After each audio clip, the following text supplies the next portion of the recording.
Salut! Yeah! Waouh! Bon, c'est Jamil. Voilà, alors je vous fais cette vidéo juste pour les gens qui s'impatientent. Parce que, qu'est-ce que je veux dire? Ouais, parce que des vidéos, il y va pas y en avoir des masses, hein, et puis pour expliquer un petit peu comment ça fonctionne, pour ceux qui sont pas trop dans l'humour, moi dans le spectacle vivant. Alors voilà, voilà, Jamil en fin de compte, voilà, c'est qui? Il est là pour reprendre le boulot de bouffon, bouffon des rois, en gros, voilà. Renseignez-vous sur Google hein, pour éviter que je fasse des explications qui allongent trop qui fassent une trop longue vidéo. Le rôle du bouffon, voilà. Depuis 1986, on va faire très court. La mort de Coluche, la disparition de Coluche, paix à son âme. Bon, lui, il était là pour représenter le rôle de bouffon. Le rôle de bouffon, c'est pas un truc qui s'achète, hein, c'est même t'as du pognon quoi, tu achètes pas, c'est le peuple qui te couronne ou pas, tu vois. Et lui, c'était parmi tous les humoristes qu'il y avait, pourtant il y en avait des masses, hein, il y avait le Luron avant lui, il y avait des proches, et sans compter ceux qui sont décédés bien avant lui. Voilà, des humoristes, il y en avait à l'époque. Et lui, en fin de compte, il sortait du lot pour représenter le rôle de bouffon, parce que parmi les humoristes, les comiques, je préfère le mot de comique, hein, parmi les comiques qu'il y avait à son époque, donc il y avait pas mal de gens qui faisaient ce boulot en gros.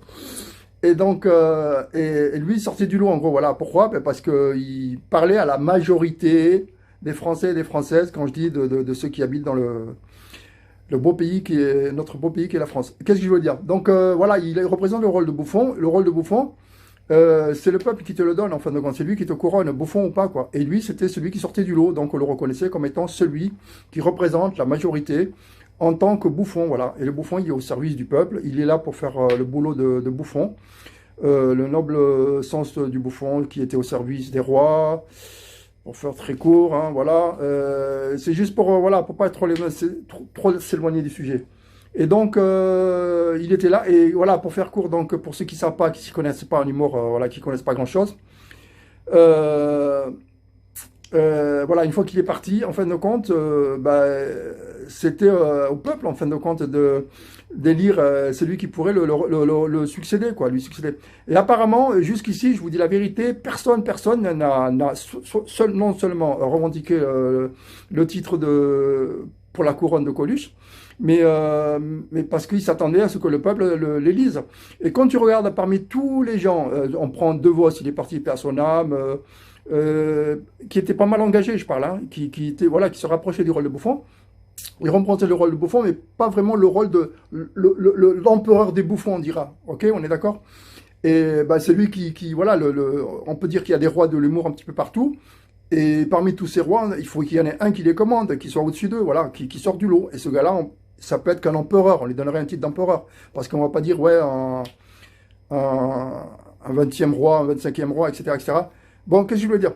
Je sais pas si vous arrivez à suivre. Là, c'est totalement impro, hein, il n'y a pas de texte à l'avance, rien. Et donc, Jamil, en fin de compte, il veut, en fin de compte, représenter ce rôle de titre de bouffon, en gros, voilà. Et ce titre de bouffon, si pour faire court, j'en parlerai dans mes sketchs, hein, ça fait partie des sketchs plutôt. Euh, c'est un gars, en fin de compte, qui fait le rôle de bouffon. Et jusqu'ici, vous trouvez un seul qui s'est rapproché du rôle de bouffon, c'est vous avez Dieudonné. Après, on est contre, on est pour, etc. Ça, c'est un autre débat. On en reviendra, on essaiera d'en faire un débat, Inch'Allah, un jour, le moment venu. Chaque chose en son temps. Mais voilà, on peut être d'accord ou pas d'accord. Mais même lui, tu vois, pour dire, à l'époque où on est, je parle, parce que dans les années 80, tu pouvais pratiquement tout dire. Voilà, il y avait une liberté d'expression qu'il n'y a plus maintenant, etc., etc. Après, on peut dire, oui, c'est normal, pas normal. Ça, c'est un autre débat aussi, pareil. Là, je reviendrai sur ça aussi, pareil. Mais à notre époque, à l'heure où on est, en 2023, pardon, quand tu veux parler d'un sujet, en gros, si tu veux parler, admettons, d'une communauté, il faut que tu fasses partie de cette communauté. Pour être légitime, je parle, hein, tu vois. C'est-à-dire pour pas recevoir des pluies d'insultes, etc., qu'elles soient légitimes ou pas, je parle. Hein. D'ailleurs, une insulte, c'est jamais légitime, mais au moins une affirmation véridique. Voilà, on peut dire un gars, voilà, il est sorti. Voilà, il a dépassé les bornes, voilà pourquoi, etc. Mais au moins on explique. Mais t'as pas mal de gens, si tu veux, la plupart des gens d'ailleurs, qui veulent parler d'un sujet, Si tu prends un cas, je vais faire court, hein, tu prends Elie Semoun par exemple, là, lui il va parler des problèmes de sémitisme, il n'y a pas de problème, personne ne va lui, il n'aura pas le griffe, le machin à gauche à droite sur lui, il n'aura pas voilà des tonnes de procédures pénales, etc., parce qu'il a dit ci ou ça, parce qu'il a foncé un tel ou un tel, parce qu'il est sorti du cadre de la loi, je parle, voilà, on parle bien du cadre de la loi. Et donc, voilà, lui, il pourrait parler de trucs de sémitisme. T'as, par exemple, Dieudonné, lui, il pourrait parler comment dire, comment dire, de l'humour en ce qui concerne, pour dénoncer, voilà, tout ce qui a un rapport avec l'Afrique, par exemple. Personne ne pourrait rien lui dire, parce qu'il a une origine africaine.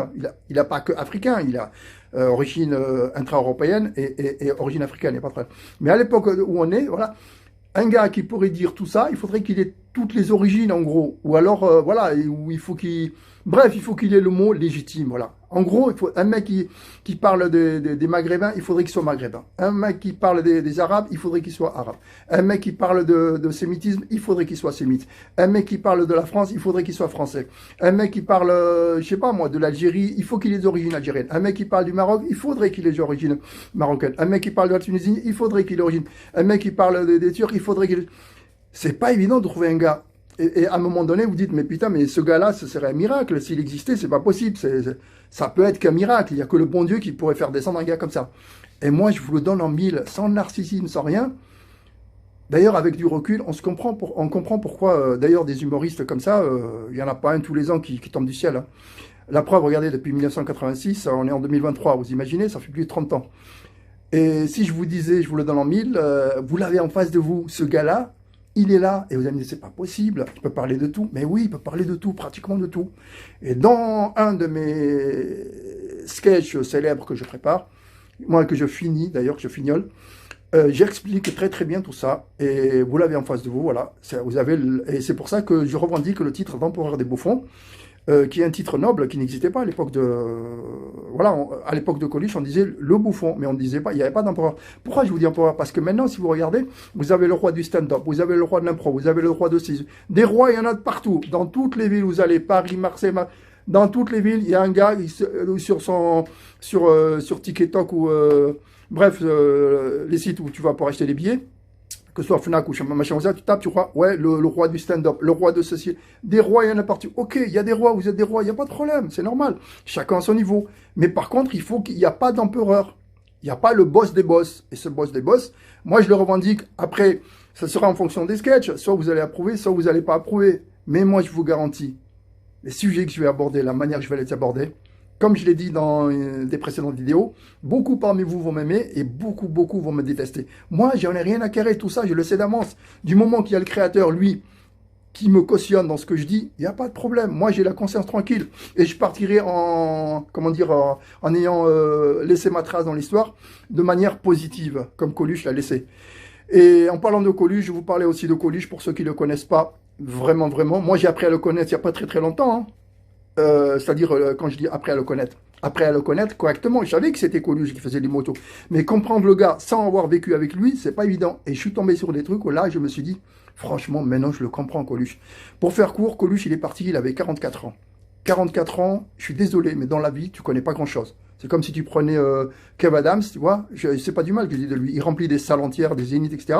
Mais il parle pas de tous les sujets. Il n'a pas la maturité, il n'a pas le vécu, il n'a pas ci, il n'a pas ça. Il peut parler, je peux pas dire qu'il parle que des jeunes, mais écoutez ses sketchs à lui, ses spectacles, vous verrez là où je voulais en venir.